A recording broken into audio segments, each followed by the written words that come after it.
Big boss అంతా ఒక range లో వెళ్ళిపోతుంది. అక్కడ తనుజ అక్కని చూస్తుంటే నిజం ఒక లేడీ టైగర్ వచ్చింది బిగ్ బాస్ మాత్రం లేదు. ప్రౌడ్ గా చెప్తున్నా, తనుజకు ఫ్యాన్ ఇంకా బిగ్ ఫ్యాన్ లేదు. ఎందుకు తనుజ ఫ్యాన్ నువ్వు? వై రీజన్ ఏంటి? Fan why? అదే చెప్తున్నా, లేడీ టైగర్ వచ్చింది ఇప్పుడు. నార్మల్ తను ఒక తీసి పడేసరికి తీసినట్టు కదా. నిజంగా ఆమె ఓకే, అలేఖ్య చెట్టిపిక్కల రమ్య ఉంది కదా, తనుజ వాళ్ళిద్దరికి డి అంటే డి కొట్టుకున్నారు కదా, ఎవరు గెలిచారు ఆ కొట్లాటల్లో? తనుజ చెప్తారు కదా తనుజకి కేసిందని చెప్పింది కదా తప్పట్లని. నువ్వు విజిల్ ఏక ఒకసారి ఏక రాదా? ఫోన్ చేస్తావా?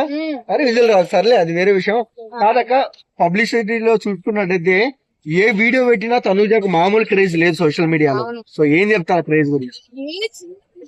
తనుజ కామెంట్ షేరింగ్ లేదు, మామూలుగా లేదు. నిజంగా బిగ్ బాస్ విన్ అయితే నిజంగా అనుకున్న స్టూడెంట్ ఈసారి లేపుతారా బా. పోయినసారి కళాప్రసాద్ గురించి ఎంత చేశారో బస్సులు అన్ని పగలు పెట్టారు కదా. సరే తనుజ విన్నది అయితే బిగ్ బాస్ నాగార్జున కూడా లేపుతారు సార్. బిగ్ బాస్ అంత ఫైరింగ్ లో ఉంది నిజంగా. నాకైతే మూడవ ప్రపంచ యుద్ధం జరిగినంత ఫీల్ అయిపోతుంది. నిన్న టాస్క్ లో తనుజకి రితుకి గొడవైంది కదా, ఎంత మందితో ఫైటింగ్ పెట్టుకున్నా, ఎంత చేసిన చివరికి ఇద్దరు మగాళ్ళు ఉన్నారుగా బాడీ గార్డ్స్. ఆ బాడీ గార్డ్స్ వచ్చినా కూడా పవర్ ఎదురు మాట్లాడుతుంది అంతే. చూడు, ఆయిషా గురించి ఏం చెప్తారు? ఆయిషా మన రీతు చౌదరి గొడవ ఎలిమినేట్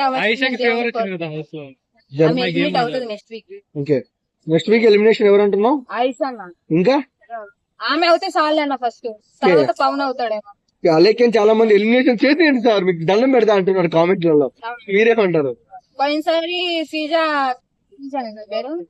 సీజన్ పోయినసారి తనుషతో గొడవ పడింది. ఆమె ఫ్రెండ్స్ లో కూర్చొని వేడుచుకుంటే వీడియోలు చేస్తుంది. ఇప్పుడు ఏమో నెక్స్ట్ ఏమో చేస్తుంది. ఓకే, అలేఖ్య చిట్టిపికల్స్ రమ్మే వాళ్ళ అక్క ఒక రీల్ పెట్టింది. ఆ రీల్ లో మాకు 2వ వీక్ లోనే నామినేషన్ లో ఉంటుంది మా చెల్లెని నాకు తెలుసు, ఎందుకంటే బయట ఉన్న నెగిటివిటీ అలాంటిది అని ఆవిడ క్లారిటీగా చెప్తుంది. సో ఎందుకంటారు? చెల్లెల మీద నమ్మకలేని బయట ఉన్న ప్రజలకు ఎలా నమ్మకం ఉంటుందని బిగ్ బాస్ అంతా చెల్లెల మీద నీకే నమ్మకలేండి. బయట జనాలు ఆమె గెలవాలి ఓడాలి చూసి బయట ఓటింగ్ పెట్టే కదా అంతా. కాబట్టి చేసింది పెట్టింది కరెక్ట్. అంటే అలేఖ్య ఫేస్ చూసుకున్నట్టయితే చాలా మంది బాధపడుతున్నారు ఆవిడ ఫ్యాన్స్. ఏంట్రా బాబు, ఫిల్టర్ ఉన్నప్పుడు తెల్లగా పాలకోవ మాదిరి ఉండేది, ఇప్పుడు నల్ల పాలకోవలా ఉంది అంటున్నారు బయట. సో దానికి మీరు ఏమంటారు? చెప్పేది అదే కన్నా, బిగ్ బాస్ కి కావాల్సింది తెల్లతోలు, హైట్, కండలు, పర్సనాలిటీ. ఎంత బ్యాడ్ గా ఉన్నా సరే వాళ్ళంటే బిగ్ బాస్ లాగాలంటే వాళ్ళకి ఎంత బ్యాడ్ నేమ్ ఉన్నా, ఎంత మంది కొంపలా కూర్చున్నా సరే వాళ్ళకి కావాలి రేటింగ్ కాబట్టి అలాంటి వాళ్ళని ఎంకరేజ్ చేస్తారు. బిగ్ బాస్ సీజన్ 9 కి హీరో ఎవరక్క? హీరోనా? హీరో రాము రాథోడ్. హీరోయిన్ ఎవరు? విలన్ ఎవరు? వద్దులే అన్న, నేను అందరినీ సపోర్ట్ చేస్తాను. చెప్పులే. నేను చెప్పా టాప్ 5 లో ఎవరుంటారు చెప్పు మరి. ఫస్ట్ మా అక్క టైగర్ ఫుల్ ఉండాలా, నెక్స్ట్ ఏమో రాము రాథోడ్ ఉండాలి, థర్డ్ ఏమో రీతు ఉంటే పవన్ ఉంటాడు కాబట్టి వాళ్ళిద్దరు ఉండాలా, నెక్స్ట్ ఏమో ఇమానియల్ ఉండాలి. రన్నర్ ఎవరు? రన్నర్ దయచేసి నన్ను గట్ట బిగ్ బాస్ లో పంపిస్తే ఒకటే చెప్తున్నా, ఇంకెవడు చూడడం.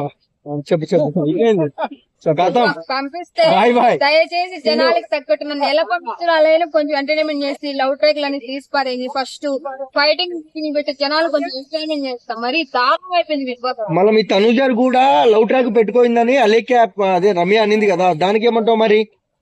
కళ్ళు పెట్టుకుని చూస్తే ఆమె నిజంగా అన్ని కెమెరాలు చూస్తున్నాయి, బయట అంతమంది ప్రజలు చూస్తున్నారు. లవ్ ట్రాక్ నడుపుతాను బుద్ధి జ్ఞానం ఏమనుందా? లవ్ ట్రాక్ ఎట్లా నడిపింది? ఒక రిలేషన్ ఫాదర్ రిలేషన్ పెట్టుకుంది, ఒక ఫ్రెండ్స్ రిలేషన్ పెట్టుకుంది, లవ్ రిలేషన్ ఎక్కడ పెట్టుకుంది? మళ్ళీ ఇమాన్యుయలే అన్నాడు, ఏమని అన్నాడు? ఈ వ్యక్తిగా నేను ఇన్నిసార్లు ప్రపోజ్ చేసింది ఈ వ్యక్తిగా అన్నాడు. మళ్ళీ దానికి ఏమంటావు చెప్పు? ఇమాన్యుయల్ అన్న, నువ్వు చాలా మంది కామెడీ పరంగా కూడా నువ్వు చాలా శ్రీదేవి డ్రామాలు గల వాటిలో చాలా మంది ప్రపోజ్ చేస్తున్నావు. నువ్వు దీంట్లో కూడా సిన్సియర్ గా చేస్తున్నావు, ఎవరు నమ్ముతాడు? నేనైతే అస్సలే నమ్మరా. ఇమాన్యుయల్ జస్ట్ కామెడీ చేస్తున్నాడు, కామెడీ అనుకుంటున్నా తప్ప ఇంత సిన్సియర్ గా చించుకుంటాడు మాత్రం నేను అనుకోలేదు. అంటే రమ్య చేసిన కామెంట్స్ ఫేరా అన్ఫేరా తనుజ మీద? వేరేనా? ఫేరే. మళ్ళీ నీకు అర్థమైంది? నాకు అర్థమైంది. అంటే రమ్య ఫేర్ అంటావు, రమ్య ఫేరు, తనుజ అన్ఫేరు. లేదు ఫేరే. నువ్వు క్లారిటీగా నువ్వు బిగ్ బాస్ చూస్తున్నావా? లేదు చూస్తున్నా. ఏం జరిగింది ఒకటే చెప్తున్నా, ఎంత మంది ఎంత ట్రోలింగ్ చేసినా మాత్రం సపోర్ట్ మాత్రం ఆల్వేస్ తనుజకే ఉంటది. ఇమాన్యుయల్ ఎన్ని ట్రాఫిక్ చేసినా ఎంత చేసినా ఇమాన్యుయల్ ఏంటంటే జస్ట్ ఎంటర్టైన్మెంట్ కోసం చేస్తున్నా అని చెప్పి జనాలు అనుకుంటున్నారు. కాబట్టి ఇమాన్యుయల్ ఇన్ని రోజులు ఏం చేసినా సరే జస్ట్ నువ్వు కామెడియన్, కామెడీగా చెయ్యి, సీరియస్ అనేది ఏమీ లేదు బిగ్ బాస్ లో. ఓకేనా? తనుజ చెప్పు జస్ట్ టైం పాస్ చేస్తున్నాడు అంతే. ఇప్పుడు ఏదో సిన్సియర్ గా చేస్తున్నా. ఆల్రెడీ నీకు లవర్ ఉంది కదన్నా ఇమానియల్ అన్న. ఇమానియల్ లవర్ ఉందని చెప్పాడు కదా, అంతగానం కార్చాడు కదా నాగార్జున సార్ ముందు. మళ్ళీ ఇప్పుడు ప్లేట్ తిప్పేశాడు. అలాంటి మాత్రం అస్సలే నమ్మలేదు. ఓకే, తనుజని సీరియల్ యాక్టర్ అన్నాడు కదా, దానికి ఏమంటావు? సీరియల్ యాక్టర్ వెనక అన్నాడు కదా, తనుజ కూడా కోపడింది ఆ మాటకు, దానికి ఏమంటావు? ఆమె యాక్టరే. ఆమె పెద్ద గొప్పగా చెప్పుకోవాల్సింది ఏం లేదు. ఆల్రెడీ జనాలు తెలుసు ఆమె యాక్టర్ అని. ముద్ద బంగారం.